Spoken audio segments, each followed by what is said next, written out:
Ողջույն սիրելի հետևորդներ, եթերում մեդիա քլաբն է, թեժանում են ֆուտբոլային կրքերն ու ամառը, այս շոկ օրերին փրկություն են մեդիայի որակյալ էներգախնայող օթորակիչներն ու մուլտիզոն համակարգը։ Դրանք ապահովում են կատարյալ զովացում սաստիկ տապին դիմակայելու համար։ Աշխարհի առաջնությունում հայտնի են եզրափակիչ մասնակիցները, Իսպանիա, Արգենտինա այսպիսի եզրափակիչ ենք դիտելու, բայց ինչ եղավ մինչև այդ կիսաեզրափակիչներում, այսօր քննարկելու եմ մարզական մեկնաբան Արամ Սահակյանի հետ։ Ողջույն Էդարդ։ Միանգամից չեմ ուզում անցնենք կիսաեզրափակիչներին, նախ ցանկանում եմ քո կարծիքը աշխարհի առաջնության մասին ընդհանուր առմամբ, քո սպասելիքներն ինչպիսին էին եւ քանի որ արդեն հայտնի են եզրափակիչ մասնակիցները արդարացան թե ոչ այդ սպասելիքները։ Միանշանակ արդարացան, նման երկար ու ձիգ մրցաշրջանից հետո ակումբային սպասում ես, որ գուցե աշխարհի առաջնության ժամանակ ֆուտբոլիստները հոգնած լինեն, խաղերի քանակն եւ թիմերի քանակը մենք գիտենք որ շատ են, բայց շատ տպավորիչ աշխարհի առաջնություններ եւ մինչեւ այս պահը վստահ եմ եզրափակիչն է այդպեսին լինելու եւ եւս մեկ անգամ ապացուցվում է այն փաստը, որ աշխարհի առաջնությունը ամենաբարձր հարթակն է ֆուտբոլում ու ֆուտբոլիստները ամեն ինչ թողնում են դաշտում, այնպես որ շատ լավ մոնդիալ է ինձ համար։ Կարծիքները շատ են կիսվում, իհարկե մասնագետների շրջանում հիմնականում, որ մրցաշարն է ավելի կարևոր, ավելի հեղինակավոր աշխարհի առաջնություն, թե օրինակ Չեմպիոնների լիգայի խաղարկությունը, երևի այս մոնդիալը ապացուցում է եւս մեկ անգամ, եթե հասցրել ենք մոռանալ նախորդ մոնդիալի օրինակ եզրափակիչը, ապա այս մոնդիալն էլ ապացուցում է, որ ֆուտբոլիստները մի այլ տիպի նվիրվածությամբ են ազգային հավաքականներում զբաղվում։ Դե միանշանակ կիսում եմ այդ կարծիքը, մի կողմից իհարկե ակումբային ֆուտբոլի գլխավոր մրցաշարն է եւ ակումբային ֆուտբոլում չկա ավելի մեծ մրցաշար, քան Չեմպիոնների լիգան, դա միանշանակ, բայց ինչպես դուք նշեցիք, հավաքականների մասշտաբով աշխարհի գավաթը լրիվ այլ բան է, դու խաղում ես քո երկրի մարդկանց համար եւ այս տոնը իհարկե առանձնահատուկ է ու աշխարհի գավաթից ավելի բարձր բան ֆուտբոլում չկա հաստատ։ Անցնենք կիսաեզրափակիչներին ու հերթականությամբ գանք, Իսպանիան Ֆրանսիային հաղթեց, սա պարզապես հաղթանակ չէր, Ֆրանսիայի հավաքականը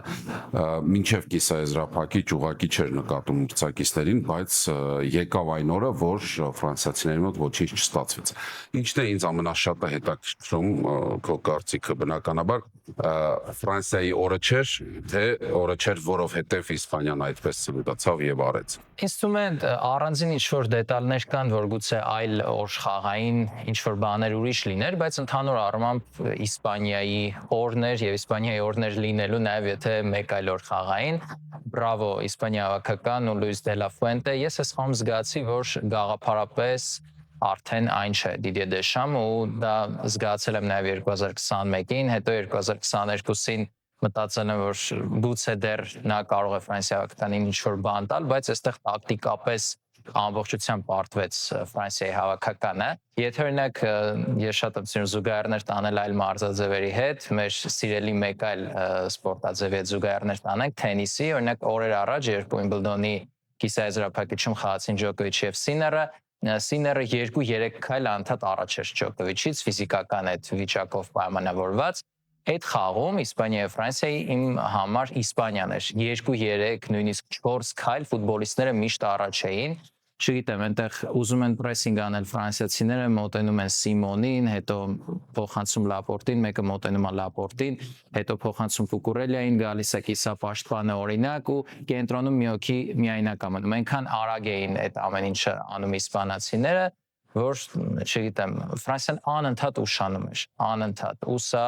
տիպիկ մարշական հաղթանակ էր, շատ հանգիստ։ Ինչ դետալների մասին կուզեի խաղի խոսել, որ մի փոքր ֆրանսիացիների բախն էլ չժպտաց ամեն դեպքում, նախ 11 մետրանոցը օպտագոն սխալ էր Լուկա Դինի կողմից, դուգանային հրապարակում Իսպանիայի հետ դու իրավունք չունես գնդակ այդպես գլխով կասեցնել, հետո փորձել հեռացնել, քեզ ոչ ոք այդ ժամանակը չի տա, եթե այդ եզրում Յամալի պես ֆուտբոլիստ կա,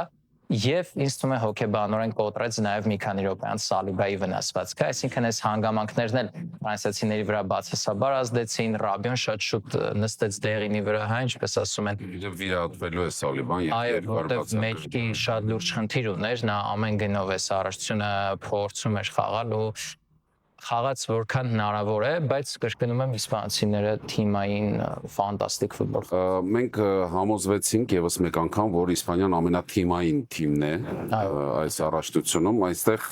կա մի ֆենոմեն, երևի բացառությամբ Յամալի ու Ռոդրի երևի սուպեր աստղեր, Պեդրին կայացման փուլում կարող ենք համարել եւս 1-2-ին միգուցե, բայց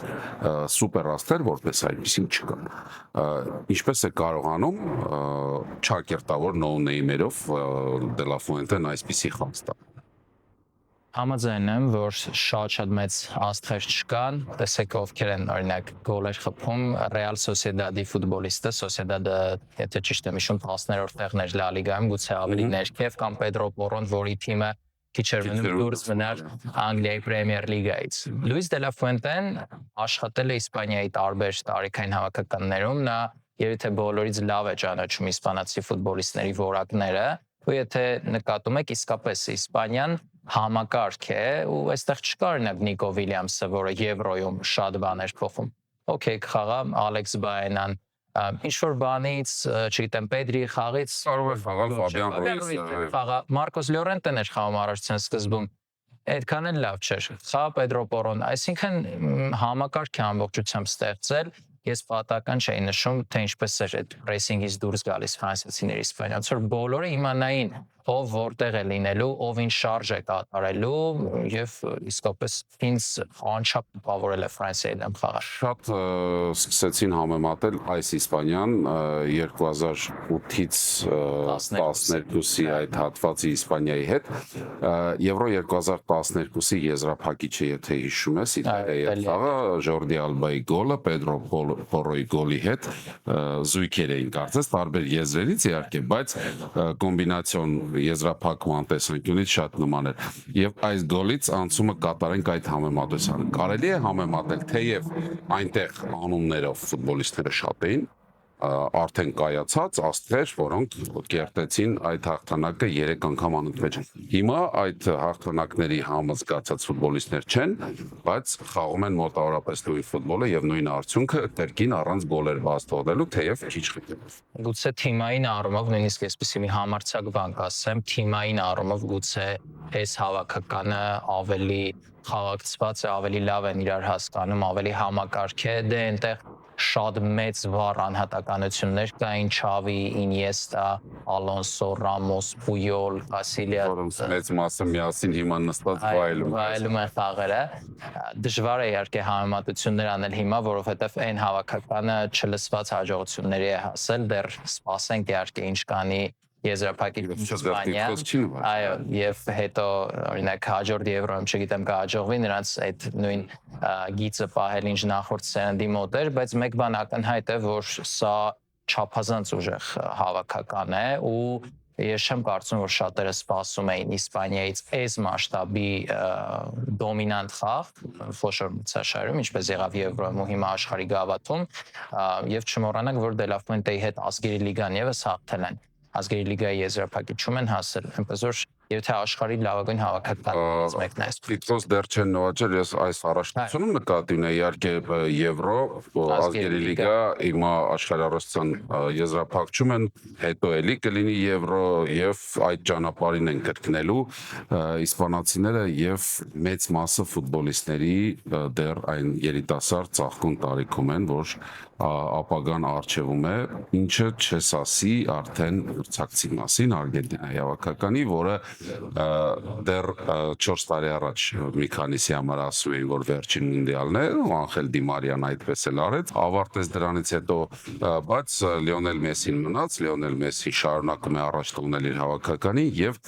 Անգլիայի հետ խաղում, եթե անկեղծ ինձ համար ի սկզբանե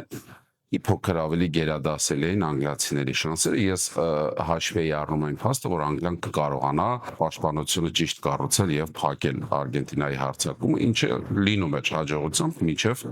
այն պահ, երբ Անգլիան ինքը գոլ ցտեց։ Այստեղ եղավ այն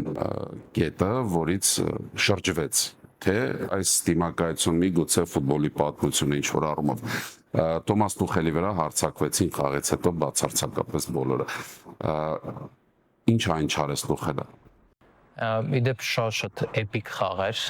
այն խաղերից էր, որ նայում ես, այս առաջացում շատ են եղել նման խաղեր, ու դրանով էլ հենց առանձնահատուկ է աշխարհությունը, նայում ես ու հենց այդ բանը դու հասկանում ես, որ ականատես ես պատմության, սրանք դրվագներ են, որոնք հետո տարիներով պատտվելու են համացանցում, անընդհատ հայտնվելու են քո առջև, սրա մասին խոսելու են, գրելու են, այդպիսի խաղեր Անգլիա, Արգենտինան, Իսպանիա, Ֆրանսիան այդքան տենց չէր, հաշվի առնելով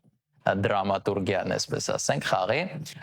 Դե Անգլիա հոգականը ինձ անկեղծորեն երեք շատ զարմացրեց Թոմաս Տուխելն էլ, ուզում եմ մի փոքր հետ գնամ եւ այս քննադատությունները Տուխելի սկսվեց այն պահից, երբ ինքը հրապարակեց հայտացուցակը, որովհետեւ անգլիական ֆուտբոլի այս սերնդի ամենատաղանդավոր ֆուտբոլիստներից, առնվազն 3-ին չէր հրավիրել Տրենտին, Ֆոդենին ու Պալմերին, չնայած յուրաքանչյուր այս մասշտաբի հավաքականի հայտացուցակից հետո քննադատություններ լինում են, որովհետեւ 26 հոգու մեջ բոլորին տեղավորել հնարավոր չէ, բայց ինչն է հետաքրքիր, որ Տուխելը իր ընտրած հայտացուցակը կարծես թե հենց հարմարեցրել էր օրինակ Արգենտինայի դեմ խաղի համար։ Ինչու՞, որովհետև հիմնականում ինքը հրավիրել էր բարձրահասակ ֆուտբոլիստների, ֆիզիկապես ամուր ֆուտբոլիստների, դեպ սա ամիսներ առաջ հայտացուցակի հրապարակման պայից հետո նաև Օուեն Հարգրիվսն էր նկատել ու այն միտքն էր զարգացրել, որ Տուխելը վստահ է, որ Անգլիան չի կարող մաքուր ֆուտբոլով հաղթել Իսպանիային, Բրազիլիային, Արգենտինային, պետք են ֆիզիկական պայքար, պետք են օդային մենապայքարներ, ստանդարտներ եւ այլն, Անգլիան այդպես կարող է միայն առաջ գնալ։ Ու երեք ես օրինակ համոզվեցի Հարգրիվսի հետ խոսքերի ճշմարտացիության մեջ, որովհետև գոլից անմիջապես հետո Օ'Րայլի, Դեն Բըրն, Էզրի Կոնսա բարձրահասակ ֆուտբոլիստներս դաշտ դուրս բերում ու շատ ինձ թվում է տենց հեգնանք է, որ շենց գլխի հարվածով գոլ բաց թողեց Անգլիայի հավաքականը։ Ոչ միայն բաց թողեց, մինչև այդ դարպասաձողը Մակալիստերի արած։ Էնել Մակալիստերը ամենացածրահասակ երկրորդ խաղում անոնց մեջ կարող էր գոլ խփել, Անգլիան գոլ խփեց իր ծրագրով ամեն ինչ գնում էր, բայց եթե նկատեցիր հաջորդ իսկ գրողը Արգենտինայի հավաքականի, կարող էր գոլային լինել, եթե Սպենսի այդ հրաշալի չլիներ, բայց այդ պահից սկսած Արգենտինան որսաց մրցակցի այդ սխալ մոտեցումը եւ 20-25 րոպե ուղղակի ֆենոմենալ ֆուտբոլ տեսանք Արգենտինացիների։ Իմիջիալոց Գորդոնի գոլի պահից մինչև Էնցո Ֆերնանդեսի գոլի պահը տոկոսային հարաբերակցությունը գնդակին տիրելու եղել է 88-12։ Սա այս փուլում, չգիտեմ, նման թիմը ինձ թվում է իրավունք չուներ եզրափակիչ հասնելուն ու առավել քան արդարացի էր Արգենտինայի խաղը։ Շատ իհարկե խոսվեց, որ կրեատիվի պակաս կար Անգլիայի հավաքականում առաջին հերթին ըստ Պալմերի ու Ֆոդենի բացակայության պատճառով, բայց եթե Տուխելը ընտրել էր ուժային տարբերակը, տեխնիկապես հագեցած այդ ֆուտբոլիստները, կրեատիվ ֆուտբոլիստների կարիքն չուներ, բայց դա կարդարացվեր, եթե լիներ հաղթանակ աշխարհի առաջնությունում։ Անգլիան կրկին չհաղթեց, ֆուտբոլը կրկին տուն չի վերադառնում եւ պետք է սպասել նորից։ Իհարկե մարդկային առումով Անգլիայի հավաքականի երկրպագուներին կարելի է խղճալ, որովհետև այսքան սпасել ու այսքան տաղանդավոր սերունդը չկարողանա ոչինչ նվաճել, Հարի Քեյնին կարելի է խղճալ, որ ամեն ինչ անում էր, երեք օրինակ երևի անձնական վիրավորանք էր Քեյնի համար, ինչպես էր նրա թիմը խաղում, Քեյնի կարիքը կարծես դաշտում չկար ընդհանրապես, ստիպված նա նահանջում եւ պաշտպանական գործողություններին էր մասնակցում, բայց չգիտեմ, էլի շանս կունենա Քեյնը թե ոչ, Ջուդ Բելինգեմը արեց այս առաջացում այնինչ նրանից պահանջվում էր, իր առավելագույնը ցույց տվեց, բայց Անգլիան նորից մնում է ձեռնունայն, իսկ Արգենտինան 4-րդ արդեն անընդմեջ խաղում կամքի դրսևորում։ Եվ եթե Կաբո Վերդեի, Եգիպտոսի ու Շվեյցարիայի հետ ասում էին, որ ֆավորիտ է եւ այդպես էլ կար, Անգլիայի հետ ամեն ինչ այդքան միանշանակ չէր, ուժեղ հավաքական հետ խաղում, մենք նորից տեսանք, որ Արգենտինան կամք է դրսևորում։ Եվս մեկ համեմատությամբ անգլիացիները շատ էին մոնդիալի ընթացքում ճանապարհորդել, ինքնաթիռով տեղափոխվել այս կողմ այն կողմ եւ կարող էր դրանից օգտագործություն լինել, բայց Արգենտինան դաշտում էր ավելի շատ ժամանակ անցկացրել։ Ֆիզիկապես ինչպես է Արգենտինան կարողանում իրականում այդ թռիչքների մասով, տեսեք, ամենակիչը, որքան որ հիշում եմ, Ֆրանսիան էր ճանապարհորդել, որովհետև խմբային փուլի խաղերը Բոստոնում ու Նյու Յորքում էին եղել, հետո էլի ոնց որ թե Բոստոնում էին խաղացել, մի խոսքով շատ մոտ թռիչքներ էր ունեցել Ֆրանսիան, բայց տեսան, որ դա օրինակ ի տարբերություն Իսպանիայի, որը շատ էր ճանապարհորդել, խնդիր չեղավ իսպանացիների համար։ Ինձ թվում է նման մրցաշարերում առաջին պլան է գալիս այդ նվիրվածությունը, էներգիան, հետո հաղթանակը վստահ եմ ֆուտբոլիստներին հավելյալ ինչ-որ ուժ է տալիս, որ չգիտեմ, ես Եգիպտոսի խաղի ժամանակ նկատեցի, որ երբ Էնցո Ֆերնանդեսը այդ հաղթական գոլն էր խփում, ինքը այսպես մի կերպ վազելով գնում է տուգանային հրապարակ, շատ sense դժվար գոլը խփում է, գոլից հետո ինքը կարողանում է այդ տոնելու ժամանակ այնպես արագ վազել, այսինքն այդ գոլերը, այդ դրվագները, այդ հույզերը ֆուտբոլիստներին հավելյալ ինչ-որ այսպես անգլերեն ասած boost են տալիս ավելին անելու, ինձ թվում է այդքան մեծ խնդիր չի, որ Կաբո Վերդեի դեմ օրինակ կես ժամ ավելի են խաղացել։ Արգենտինայի հավաքականը, եթե անկեղծ օր-օրի այս առաջության ընթացքում տպավորում է իր առաջին հերթին այդ չեմպիոնական բնավորությամբ, այստեղ է որ այդքան շատ ծեծված փորձ բառը տեղին է օգտագործել, որովհետև իսկապես սա փորձ է։ Երբ դու գոլ ես բաց թողել, բայց դու համբերատար ես, խաղի վերջին 5 րոպեն է, բայց դու գիտես որ քո պահը դեռ գալու է, դու չես մտածում որ այ հիմա ես կարող եմ դուրս մնամ, չէ, դու առաջ ես գնում ու այդ ֆուտբոլիստներին պարզապես բրավո, իհարկե Մեսսին առանձին, որը ինչպես է խաղում ուղղակի ապշեցուցիչ է։ Մեսսի մասով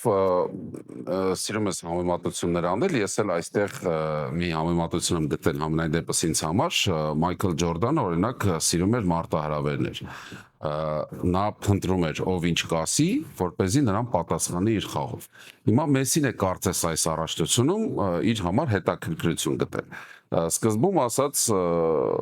ասում էիք միայն 11 մետրանոցից եմ գոլեր խփում։ Հիմա 11 մետրանոցից չեմ իրաստի խաղից կխփեմ եւ 8 գոլ խփեց։ Հետո կեսից ասացին դե գոլային փոխանցումներ չի կատարում։ Վերջում սկսեց գոլային փոխանցումներ կատարել։ 3 անընդմեջ ասիստ արդեն կատարեց 2 խաղում եւ հաջորդ մարտահրավերը երևի այս պահին փնտրում է Մեսսին եւ ֆուտբոլիստի մեծությունը այստեղ ապացուցվում է եւս մեկ անգամ, նա կարողանում է անգամ այս տարիքում անել այն, ինչ շատերը ուղղակի չեն կարող պատկերացնել։ Այո, մի համեմատություն էլ ես անեմ, օրեր առաջ նույն թենիս վերադառնանք, երբ Ջոկովիչը հաղթել էր Օժե Ալիասիմին, մի լրագրող խաղից հետո Ջոկովիչին ասաց, քանի որ նրանք Մեսսին եւ Ջոկովիչը նույն տարիքի են, 1-2 ամսով, 1 ամսով Ջոկովիչը մեծ է ավելի։ Հա, որ ասած ես ցանկանայի դրապես 1-2 ժամ։ Այո, 90 րոպե խաղալ, սա իմիջիալոց ընդգծում է, որ ամեն դեպքում ֆուտբոլը ավելի մեծ հայփ ունի, քան այլ մարզաձև ակտիվներ, որտեղ Ջոկովիչը միայնակ 5 ժամից ավելի խաղաց, այդքան չխոսվեց, ինչքան որ խոսում է Մեսսիի մասին, բայց իհարկե արժանի է Մեսսին, դրա մասին չէ խոսքը։ Իդեպ եթե մենք այդ մասին առիթ ունեցել ենք միասին զրուցելու, որ Մեսսին իրեն այս տարիների ընթացքում իր միտքը, իր մարմինը ամեն ինչ պատրաստել է այս առաջնության, այս 7-8 խաղերի։ Սա Ինտեր Մայամի տեղափոխություն։ Ու ես օրինակ դա այս առաջնության մեկնարկից հետո հասկացա, մինչև այդ իմ մտքով անցել էր, բայց այդքան չգիտեի կաշխատի թե ոչ։ Հա, իսկ մյուս ֆուտբոլիստները, ովքեր նայ Եվրոպայում են խաղում, իրենց համար ամեն դեպքում դժվար էր ժամային գոտուն հարմարվելը, եղանակին Մեսսին իրեն տեղափոխվելուն է, Մեսսին իրեն ամբողջությամբ պատրաստել է եւ թե ինչպես է խաղում ուղղակի էլ բառեր չկան նկարագրելու իսկապես։ Եզրափակիչ է Իսպանիա, Արգենտինա, եթե ճիշտ գիտեմ, մեկնաբանելու ես եզրափակիչը Էրնեստո Էլկաբոյան եւ սպասելիքները նախ որպես հանդիպման մեկնաբանի եւ հետո որպես ֆուտբոլասերի, ֆուտբոլին հետեւող անձնավորության ինչ սպասենք այստեղ։ Դե սպասելիքները իհարկե շատ մեծ են, հաշվի առնելով որ աշխարհի գավաթի եզրափակիչը, անկախ նրանից ովքեր կլինեին եզրափակիչում, ես քիչ առաջ նշեցի, որ լինում են խաղեր աշխարհի գավաթի ժամանակ, երբ դու նայում ես ու հասկանում ես, որ ականատես ես լինում պատմությանը, եզրափակիչում ինչ էլ լինի, ամենաձանձրալի խաղն էլ լինի, միևնույն է դա էլի հիշելու են, որովհետև եզրափակիչ է եւ իհարկե շատ հաճելի է նման խաղ ունենալը, հնարավորություն ունենալը մեկնաբանելու։ Խաղային առումով դժվար է ասել արդեն այսքանից հետո ինչ սպասել, դե հիմա թղթի վրա ֆավորիտը ինձ թվում է Իսպանիան է, հաշվի առնելով իրենց շատ ավելի կարգապահ, շատ ավելի հանգիստ խաղը, բայց մյուս կողմից էլ Արգենտինան է, որը այսքան շատ կամային որակներ է դրսևորել, այսքան չեմպիոնական բնավորություն է դրսևորել, մենք ակումբային ֆուտբոլում օրինակ սիրում ենք նման ճանապարհներից հետո ասել դե այսքանից հետո չէր կարա այս թիմը եզրափակիչում չհաղթեր օրինակ համ այդ օրինակներն ենք ունեցել երբ օրինակ Ինտերը շատ բարդ ճանապարհով հասավ բայց PSG-ի դեմ քանդվեց ունեցել ենք Ռեալի օրինակը որը 21-22 մրցաշրջանում տենց ինչ որ ֆենոմենալ ճանապարհով հասավ եզրափակիչ ու այնտեղ էլ հաղթեց ես ինչ որ շատ բաներ այս խաղի վերաբերյալ չեմ ուզում ասել կանխատեսել որովհետև փորձը ցույց է տալիս որ ինչ կանխատեսում ենք առանձին խաղում փոքրիկ այսպես դետալներն են որոշիչ դառնում աշխարհի գավաթում այնքանով է բարդ նաև ինչ-որ բան կանխատեսելը որ խաղում են թիմեր որոնք հանգիստ կարող են օգտագործել իրենց հիմնական մարտավարությունը համակարգը Իսպանիան կարող է անվերջ գնդակով Արգենտինան դրան դեմ չի լինի Արգենտինան կարող է պաշտպանվել եւ հակագրոներով գործել այսինքն ում առաջին տարբերակը ավելի լավ կաշխատի նա կհաղթի եթե ոչ պետք է փնտրել երկրորդ տարբերակները մի խոսքով երևի ամենա 50-50 եզրափակիչն է Ես մինչև Արգենտինա-Անգլիա խաղը, այսպեսի մի կարծիք եմ հայտնել Իսպանիայի եզրափակիչ դուրս գալուց հետո, որ եթե եզրափակիչում լինի Արգենտինան, Իսպանիան շատ հեշտ գաղթի, ելնելով այն խաղերից, որ ես տեսել եմ ես առաջնությունում Արգենտինայի մասնակցությամբ։ Շվեյցարիայի դեմ ինձ համար Արգենտինան լավ չի խաղացել, Եգիպտոսի դեմ լավ չի խաղացել, Կաբովերդեից հետո լավ։ Այո, play-off-ում շատ վատ է խաղացել, բայց Անգլիայի այդ խաղը ամբողջությամբ փոխեց իմ տեսակետը ու այնպիսի տպավորություն է, որ մրցակցից ելնելով Արգենտինան զգալիորեն ավելացրեց, այսինքն իրենք ունեին այդ պոտենցիալը, այդ ներուժը, բայց ինչ-ինչ պատճառներով չգիտեմ, գուցե ուզում էին ուժ խնայել, օրինակ Կաբովերդեին, Եգիպտոսին ավելի հանգիստ անցնել, ինչը այսպիսի մրցաշարերում պետք է Բայց Անգլիայի այդ խաղը ցույց տվեց, որ Արգենտինան Խոսքով ինչպես էլ պատտվեցինք FIFA-ի պատվիրած նախանշած եզրափակիչը եղավ, ինչպես շատ վայ մասնագետներ ասում են, այո, ամեն ինչ գծած էր, այդպես պետք է լիներ, բոլոր դրվագները նախապես համակարգչով, մի խոսքով լավ։ Մի թեմա էլ եմ վերջում ուզում անդրադառնալ, երեք խաղից հետո Facebook-ում գրառում արեցիր, որ դիմեցիր Բարսելոնայի եւ Ռեալի երկրպագուներին նրանց փորձելով հասկացնել, որ սա Բարսելոնայի եւ Ռեալի կամ առանձին ակումբների հաջողություն չէ, սա հավաքականների հաջողությունն է։ Ինչու պորտկացիր այդպես, ինչն էր զայրացրել։ Իրականում դիմեցի Ռեալի եւ Բարսելոնայի որոշ երկրպագուների, որոնք այդպես են մտածում, ինձ համար, այսպես ասեմ, ինչի մտածեցի, որ պետք է տենց ինչ-որ բան գրել, որովհետեւ տեսա, որ իմ որոշ գոլեգաներ նաեւ եւ հերոստատեսության հետ կապ ունեցող մարդիկ վերագրում են այս եզրափակիչը ինչ որ ակումբային իրենց նախասիրություններին, որ ինձ թվում է կոնկրետ ասի, վերագրում են Բարսելոնային են վերագրում, տեսեք, Իսպանիայի հավաքականի մեկնարկային կազմում խաղում է Բարսելոնայի այնքան ֆուտբոլիստ, որքան 2010-ին խաղում էր Ռեալից։ 3 ֆուտբոլիստ է խաղում մեկնարկային կազմում եւ ինձ թվում է մի քիչ բայց 2010-ին մնացածով Բարսելոնից Ինչի եմ այդ համեմատությունը անում, որովհետև գուցե 2010-ին այդ իրավունքը կար։ Բայց հիմա տենց ամեն ինչ պրոյեկտել ինչ որ մի ակումբի վրա, այն էլ հավաքականների մասշտաբով, ես այդքան էլ տեղին չեմ համարում, մանավանդ, երբ ես տեսել եմ, թե ֆուտբոլիստները ինչպես են խաղում, ինչպես են խոսում իրենց հավաքականների համար ու հավաքականների մասին, ես վստահ եմ, ոչ մեկը այնտեղ չի հիշում իր ակումբային պատկանելությունը Լամի Յամալ օրինակ Երբ դրան ասացին արդյոք սկսել է շփվել Կարվախալի հետ, ասաց ոչ։ Ես մի բան էլ Կուկուրելիայի հետ եւ ասաց Ռեալից ոչ ոքի հետ չէ, իսկ Կուկուրելիա ասաց ոչ։ Քաղաքական կողմել տանեմ այս հարցը։ Ես հայ բազմաթիվ Բարսելոնայի երկրպագուներ գիտեմ, որոնք բղավում են Վիսկա Բարսա, Վիսկա Կատալոնիա, բայց երկրպագում են Իսպանիա հավաքականին։ Դա շատ սյուր է, կամազանց։ Բայց ամեն դեպքում սա եւս մեկ անգամ ընդգծում է, որ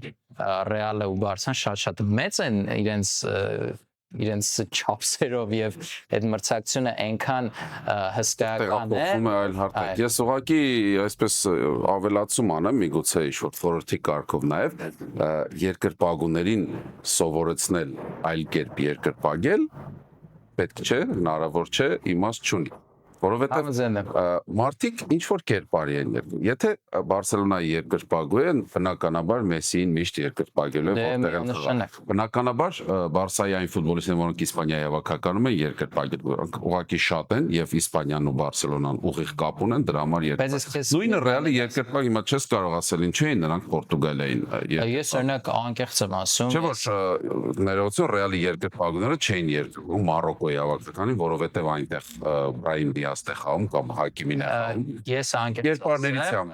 անկեղծ ասեմ, բայց ես օրինակ որպես Ռեալի երկրպագու ես այս առողջությունը չեմ երկրպագել Պորտուգալիային ամենայն անկեղծությամբ, որովհետև ինձ համար հենց ակումբային պատկանելությունն ու ազգային հավաքականները ես հստակ տարանջատում եմ։ Ինձ համար Ռոնալդոն կլինի աշխարհի չեմպիոն, թե չի լինի, դա էական չէ, նա Ռեալի 4 անգամ հաղթել է Չեմպիոնների լիգան, ինձ այսպես հերիք է։ Դա դրանից չի արվում, դա նրանից է, որ դու ադեկվատ ես եւ գիտակցում ես, որ Լիոնել Մեսսին Այո, եւ մի բան էլ ավելացնեմ ու եզրափակենք, ինձ համար Արգենտինայի հաջողությունները շատ մեծացնում են Մեսսիի ժառանգությունը հավաքականում, ինչը այսպես բալանսի է բերում Մեսսիի ակումբային եւ միջազգային կարիերան ու տեղ գուցե Բարսելոնայի երկրպագուները պետք է ավելի շատ անհանգստացած լինեն, որ օրինակ այս աշխարհի հարցությունից հետո եթե հաղթի Արգենտինան, մարդիկ գուցե հետագայում ավելի շատ Մեսսիին հիշեն որպես Արգենտինայի հավաքականի առաջնորդ, ինչպես դա անում են Մարադոնայի պարագայում, քան Բարսելոնայի։ Այսպես հավասար, այսինքն արդեն։ Տեսնենք, կյանքը ցույց կտա, շնորհակալություն զրույցի համար, ամենայն դեպս ով էլ հաղթի, թող խաղը չհիասթափեցնի։ Շնորհակալ եմ եւս մեկ անգամ, սիրելի հետևորդներ,